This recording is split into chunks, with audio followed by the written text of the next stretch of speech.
franchise rules in the states on the dealers. This is an issue which I believe that all of us have a similar view about. I don't think it's exactly the same when you start looking at the bank. The senator's right in the long term.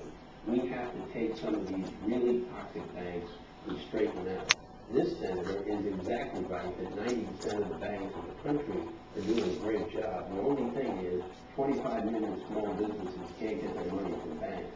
We have to get the asset-backed lenders back in business. We have to put individuals in a position to do what they've always done, is to lend to small companies. Those guys create the jobs. My biggest question is about this investment agenda right now. Spending available over $400 billion, more than 8,000 more Senator Biden. You have two Democrats who come out unequivocally against this bill, in part because of the remarks, in part because of the size. Do you think that you're going to be able to prevail? Senator, to not get the $60